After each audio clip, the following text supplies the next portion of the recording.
Hello everyone, welcome to my channel. तो परसों एक सपना ने वीडियो डाली थी जहां उसने अपने सास ससुर की ऑडियो सुनाई थी।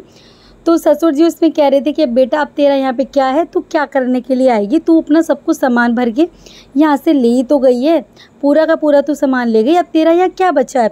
तो सपना ने बोला कि मैं वो सामान लेके गई हूँ जो मैं प्रमोशन करती थी, अपने कपड़े लेके गई हूँ और मैं लेके ही क्या गई हूँ, मैंने आपसे क्या ले लिया और ये आपके घर का मैंने क्या लेके चली गई मैं। तो ससुर जी ने बोला कि अच्छा रिकॉर्ड कर रही है तू। तो सपना ने सीधा सीधा बोला हाँ जी मैं रिकॉर्ड कर रही हूँ, अगर आपको भी अपना पक्ष रखना है तो आप अपना पक्ष रख सकते हैं। यहाँ पे ऐसा कुछ नहीं है कि मैं कुछ काट दूँगी, मैं सब कुछ जो आप बोलोगे वही की पूरा वीडियो में डालूँगी और आप चाहे तो वीडियो देख भी लेना।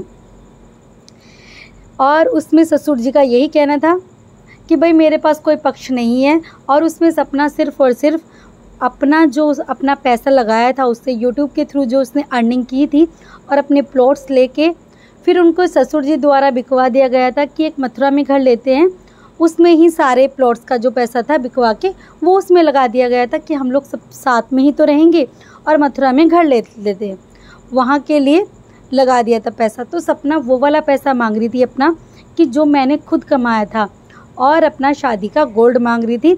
इसके अलावा वो तो सीधा सीधा बोल रही थी कि मुझे आपका हक नहीं चाहिए, आप जिसे भी देना चाहते हो आप उसे दीजिए, मुझे आपका हक नहीं चाहिए, मुझे मेरा पैसा चाहिए सिर्फ और मेरी शादी का गोल्ड चाहिए। लेकिन उसके बाद में उस वीडियो पे बहुत सारे हेट कमेंट्स आने लगे कि भाई ये तो तीसरी शादी कर लेगी, ये तो तीसरी शादी कर लेगी, इस तरीके के कमेंट्स आने लगे। और पहले एक बार जब राजवीर जी एक्सपायर हुए थे उस टाइम पे भी जो अंशु के फादर थे उन्होंने भी यही बोला था कि भाई अंशु तू मुझे सारे चैनल का एक्सेस ला के दे, सारी ईमेल्स आईडी ला के दे, क्योंकि इसका क्या पता ये तो अब शादी करके भाग भूग जाएगी, चली जाएगी, तो अब मुझे ला के दे। तो उसी तरीके की बातें फिर से होने लगी है कि तो तीसरी शादी कर लेगी, जबकि सपना ने उस दिन लाइव आके लोगों को बताया था, क्योंकि लोगों के क्वेश्चंस थे कि भाई आपकी एज बहुत कम है, आपकी बेटियाँ बहुत छोटी हैं और आपकी ससुराल की तरफ से आपको कोई सपोर्ट नहीं है, तो आप एक शादी कर लीजिए, नई ज़िंदगी शुरुआत कीजिए, शादी कर लीजिए फिर से। तो सपना ने वही बोला था कि भाई शादी कोई मजाक खेल नहीं है, मैं 2 बार शादी कर चुकी हूँ, मेरी ज़िंदगी में शायद पति का सुख नहीं है, तो ऐसा थोड़ी ना है कि मैं हर बार शादियाँ करती रहूँगी, कोई गुड्डे गुड़िया का खेल नहीं है, मैं अब कोई शादी नहीं करूँगी। और भाई आगे उसकी मर्जी भी है ना, अगर आगे वो 4 साल बाद 5 साल बाद उसे अकेलापन लगता है या उसका माइंड चेंज होता है या कोई उसे अच्छा मिल जाता है, तो वो उसकी मर्जी है, वो करना चाहे या ना करना चाहे। लेकिन लोगों ने इस तरीके के कमेंट करने स्टार्ट कर दिए कि तीसरी शादी। तो इसी पे सपना ने अपनी एक वीडियो बनाई और उसने बोला कि भाई अब मुझे वो हक भी नहीं चाहिए जो मेरा सच में हक था, मैं सिर्फ़ और सिर्फ अपना गोल्ड मांग रही थी और जो मैंने पैसा अपना लगाया था मैं वो मांग रही थी, क्योंकि मथुरा वाले घर में सबसे ज़्यादा पैसा मैंने ही लगाया था। तो अब मुझे वो भी नहीं चाहिए। और लाइव इसको रिकॉर्ड करके रख लीजिए पापा जी मम्मी जी, मुझे अब आपसे कुछ नहीं चाहिए। जो आप सोच रहे हो ना कि 1-1.5 साल बाद आपका मथुरा वाला घर बन जाएगा और आप वहाँ शिफ्ट कर जाएंगे, और किसके साथ शिफ्ट करेंगे ये मुझे भी पता है कि आपकी अपनी खून की रिश्ते ही हैं वो, जिनके साथ आप अब रहना चाहते हो। क्योंकि भाई मैं तो आपके लिए कुछ थी ही नहीं, अगर मैं कुछ होती तो आपने उस दिन कॉल भी किया, चलिए कैसे भी किया आपने किया, तो आप बोल तो सकते थे ना कि भाई वापस आ जा बेटा, एक बार सोच लो, क्योंकि हम भी अकेले हैं और तुम भी अकेली हो और बच्चों के बिना हमारा भी मन नहीं लग रहा है और बच्चे भी हमें याद करेंगे, तो एक परिवार को मत तोड़ो। आगे बैठ के बातचीत हो सकती थी, लेकिन ससुर जी की तरफ से ऐसा कुछ नहीं आया, उन्होंने तो सीधा सीधा यही बोल दिया कि अब यहाँ आके क्या लेगी, यहाँ तेरा क्या है। अरे कम से कम ये कहना चाहिए था ना कि ठीक है आ जाओ, आके बात कर लेते हैं और बच्चों से मिलवा भी दो। तो लेकिन इस तरीके का कोई बात नहीं हुई। और ऊपर से सपना ने बोला है कि भाई मुझे ऐसी दाग, अपने चरित्र के ऊपर दाग भरी ज़िंदगी नहीं चाहिए कि लोग मेरे चरित्र पे दाग लगा दें कि इसको तो पैसा चाहिए, बूढ़े माँ बाप को छोड़ दिया, बूढ़े माँ बाप को अब उनके पास बचा ही क्या, उनके पास पैसा ही तो है, उनके दोनों बेटे नहीं रहे, पोतियों को तुम उनकी लेके आ गई हो अपने साथ में, और उनके पास अब बचा क्या है, सिर्फ और सिर्फ प्रॉपर्टी जो है वो भी तुम मांगे जा रही हो ज़बरदस्ती करके।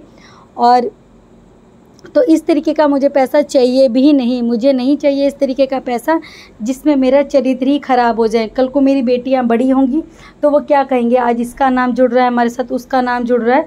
तो मुझे ऐसी ज़िंदगी नहीं चाहिए।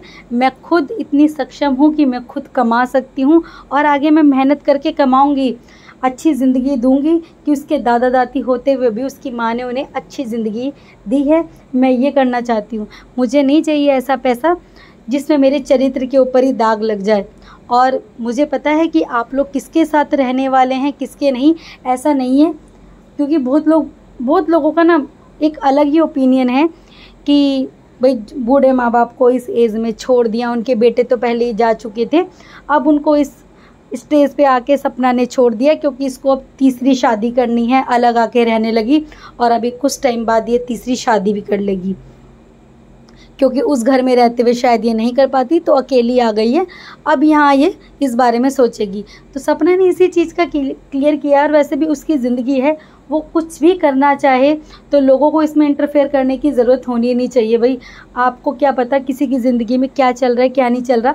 आप 5-6 मिनट की किसी की वीडियो से किसी को इतना ज़्यादा जज नहीं कर सकते और किसी के ऊपर अपने डिसीज़न नहीं थोप सकते। और सपना ने बोला है कि भाई मैं अपने मुँह से तो बताऊँगी नहीं कि ये किसके साथ रहना चाहते हैं, किस फैमिली के साथ में। और अकेले तो ये बिल्कुल भी नहीं है कि लोग कह रहे हैं ना कि बेचारे कुछ नहीं है ये।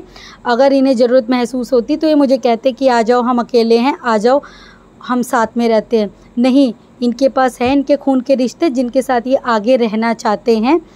और वो जो थर्ड पर्सन जो हैं वही ये सब कुछ करवा रहे हैं, उन्हीं का किया धरा ये सब कुछ है। तभी पहले से प्लानिंग चल रही थी।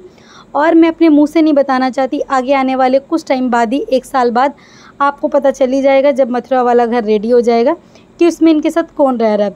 और उस थर्ड पर्सन को भी सोचना चाहिए, उसकी भी बेटी है और उनकी भी बहू आएगी। उनको भी सोचना चाहिए कि किसी का परिवार इस तरीके से नहीं तोड़वाया जाता है। और सपना ने जब ये वीडियो बनाई तो उसका फेस बहुत ज़्यादा स्वेल कर रहा था, आंखें स्वेल कर रही थी। लग रहा था कि भाई अभी भी उसकी ज़िंदगी में चैन तो बिल्कुल भी नहीं है।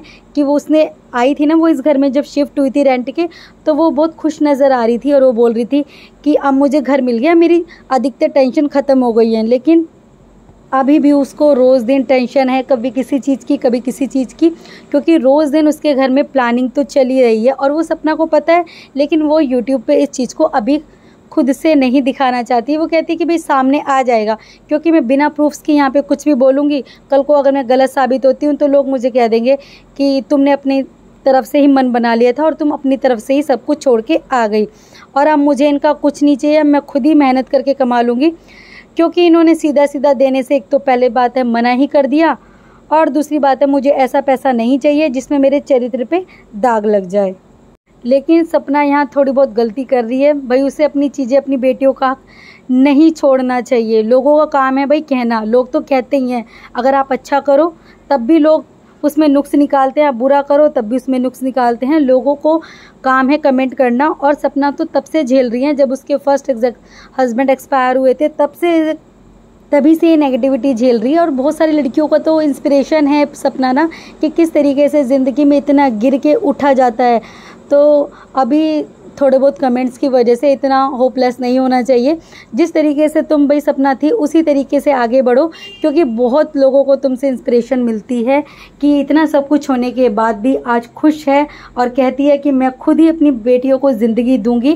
और अपनी बेटियों के लिए इतना कुछ करने का अभी भी सोचती है, वो दम रखती है अकेले में, वो किसी के भरोसे नहीं बैठी है, वो अपनी मेहनत के दम पे बैठी हुई है। तो अभी भी इन कमेंट्स को इग्नोर ही करो, कमेंट्स अपने ना ही पढ़ो और अपनी बेटियों का हक तो बिल्कुल भी मत छोड़ो, क्योंकि उन पे हक है, उनके पापा का हक है। तो इस तरीके से वो हक नहीं छोड़ना चाहिए। बाकी डिसीज़न सपना का ही है।